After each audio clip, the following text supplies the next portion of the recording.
19वीं शताब्दी के उत्तरार्ध में फ्रांस में तीव्रता से परिवर्तित होती हुई परिस्थितियों के कारण यथार्थवादी दृष्टिकोण विकसित होने लगा था।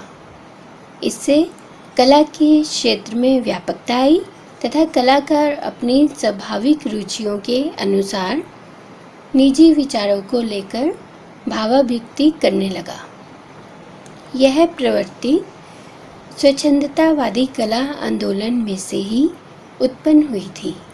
अब कलाकार प्राचीन शास्त्रीय व ऐतिहासिक विषयों को छोड़कर समकालीन जीवन का चित्रण करने लगे थे।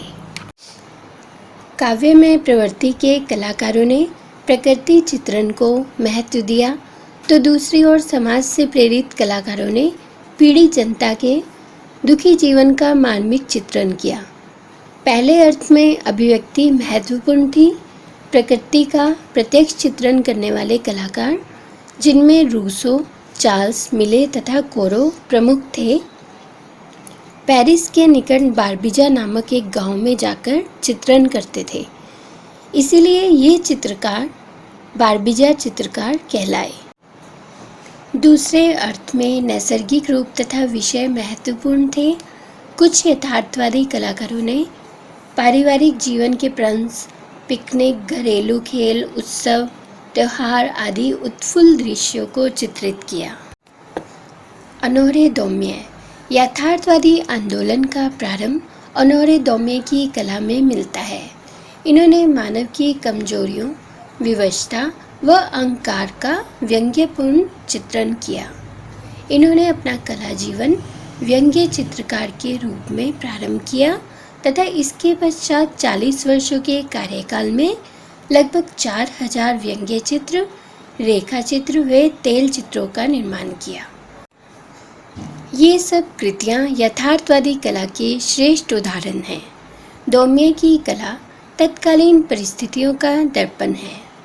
इनके द्वारा चित्रित आकृतियाँ गरीब, धनी, वकील, डॉक्टर, न्यायाधीश, व्यापारी, भिखारी, चोर आदि आंतरिक मनोभावों से परिपूर्ण है।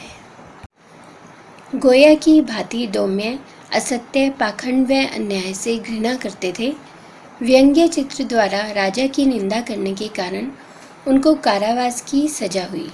1835 के कानून से उनके व्यंग्य चित्रण पर प्रतिबंध लगाए गए, जिससे उम्र के 22वें साल में शुरू किए उनके व्यंग्य चित्रण के कार्य में बाधा पड़ी। अब लाख कारिकात्यूर मासिक पत्रिका के व्यंग्य चित्रकार का काम छोड़कर उन्होंने ला शारीवारी दैनिक पत्रिका के लिए रेखा चित्र बनाना शुरू किया। वह 13 साल में उस पत्रिका में उनके सैकड़ों रेखा चित्र प्रकाशित हुए। दौम्य कोई सामान्य रेखा चित्रकार नहीं थे।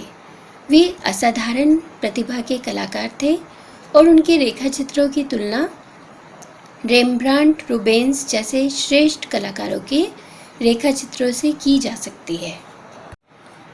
चित्रकार कुर्बे व देलाक्रा तथा साहित्यकार बोदेलेर व गोतिये दौम्य के घनिष्ठ मित्र थे और उनके यहाँ जाकर जमीन पर बैठकर वे सब विचार गोष्ठी किया करते थे।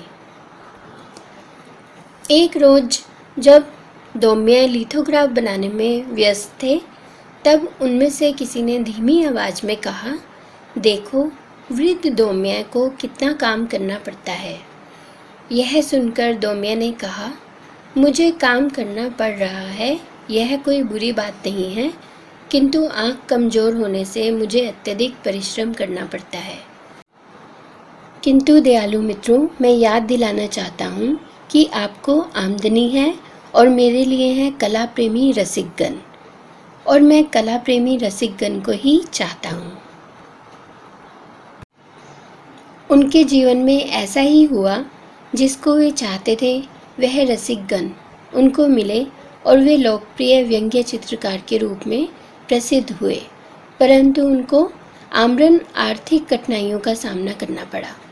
बोदेलेयर ने लिखा है कि दौम्य न केवल व्यंग्य चित्रकार में बल्कि आधुनिक कला में भी महान चित्रकार हैं।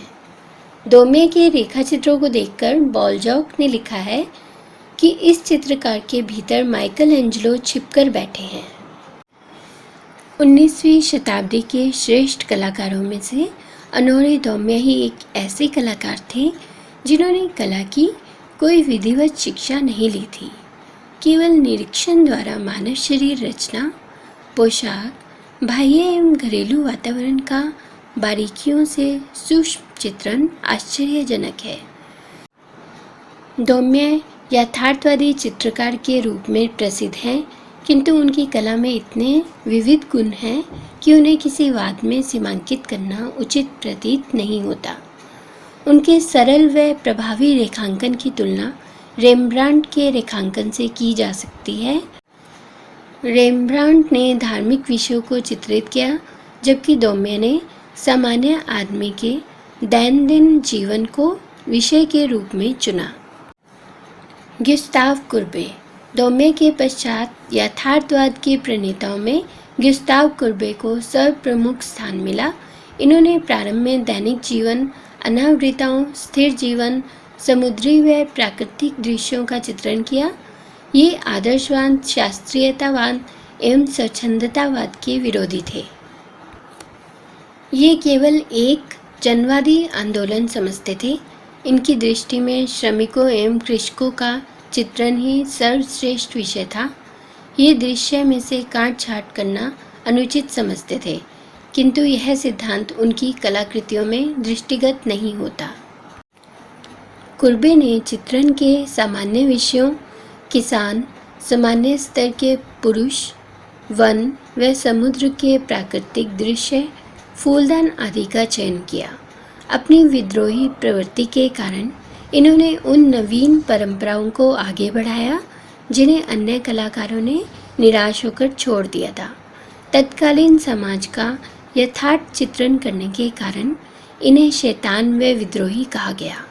ये ऐसे प्रथम चित्रकार थे जिन्होंने काल्पनिक गाथाओं के स्थान पर केवल दृश्यमान यथार्थ का ही चित्रण ठीक समझा। इसी आधार पर इन्होंने कलाकार को रूढ़िबद्ध नियमों से मुक्त होकर वास्तविकता के सौंदर्य को स्वतंत्र रूप से अनुभूत कराने का प्रयास किया, किंतु उनकी अनावृताओं के चित्रण में इस सिद्धांत का पालन नहीं है। इन्होंने नारी शरीर का चित्रण पूर्ण यथार्थवादी न करके अत्यधिक सुंदर व रमणीय वातावरण में चित्रित किया। इन अनावृताओं में कहीं कहीं अत्यधिक श्रृंगारिकता आ गई है। उनके चित्र निरंतर पेरिस में प्रदर्शित होते रहे तथा 1849 ईस्वी में स्वर्ण पदक भी प्राप्त किया, किंतु उनकी कला शैली की कटु आलोचना भी होती रही। 1855 ईस्वी में अंतर्राष्ट्रीय प्रदर्शनी में इनके प्रमुख चित्र अस्वीकृत हुए और इन्होंने इस प्रदर्शनी के समानांतर अपने 40 चित्रों व 4 रेखा चित्रों की प्रदर्शनी लगाई। यहीं से कलाकार द्वारा व्यक्तिगत प्रदर्शनी आयोजित करने की परंपरा का सूत्रपात भी हुआ। इस प्रदर्शनी में अपने पुराने चित्र ओरना का दफन संस्कार के साथ एक नया विशाल चित्र चित्रकार की कार्यशाला प्रदर्शित किया। यद्यपि चयन समिति के सदस्यों को यह चित्र बिल्कुल भी पसंद नहीं था। यह चित्र यथार्थवादी चित्रकला के आरंभिक चित्रों में महत्वपूर्ण माना गया है। ऐसा प्रतीत होता है मानो किसी घटना को हम प्रत्यक्ष देख रहे हैं। चित्र का कोना कोना निसर्ग सादृश्य से ओतप्रोत है। कुर्बे गर्व के साथ कहते थे, ओरना के दफन संस्कार ने रोमांसवाद को दफनाया है। कुर्बे के कला विषयक विचार सरल व स्पष्ट थे। वे कहते, मुझे देवता दिखाओ, मैं उनका चित्र खींचूंगा। उनके विचारों के अनुसार चित्रकला का मूलाधार दृश्य सौंदर्य का परिणाम है, अर्थात कलाकृति में केवल दृश्य वस्तुओं को प्रत्यक्ष देखकर यथार्थ चित्रण किया जाना चाहिए। उन्होंने कला के बारे में लिखा है, कला में शैलियाँ नहीं होती, वहाँ केवल कलाकार होते हैं। कुर्बे की आधुनिक कला को यही देन है कि उन्होंने कलाकार को रूढ़िबद्ध नियमों से बंधन मुक्त करके वास्तविकता के सौंदर्य को स्वतंत्र रूप से पहचानने की दृष्टि प्रदान की। कुर्बे के अतिरिक्त केमाइल कोरो, फ्रांकोइस जॉन मिले, चार्ल्स द बिगनिंग तथा थियोडोर रूसो की कलाकृतियों में यथार्थवाद का विकास दृष्टिगत होता है। प्रभाववादी कला भी अनेक रूपों में इससे प्रभावित हुई। 20वीं शताब्दी के प्रारंभ में प्रभाववादी कलाकारों ने अपने चित्रों में समसामयिक विषयों का चित्रण किया था, जिसकी पृष्ठभूमि यथार्थवादी आंदोलन में निर्मित हो चुकी थी। यथार्थवादी शैली फ्रांस में अधिक प्रचलित नहीं हुई तथा कलाकार चित्रण पद्धति, रंगों तथा शैली के संदर्भ में नवीन करने में तल्लीन थे। इसके परिणाम स्वरूप कला में प्रभाववाद का प्रवर्तन हुआ। यहीं से यूरोप में आधुनिक कला का सूत्रपात माना जाता है।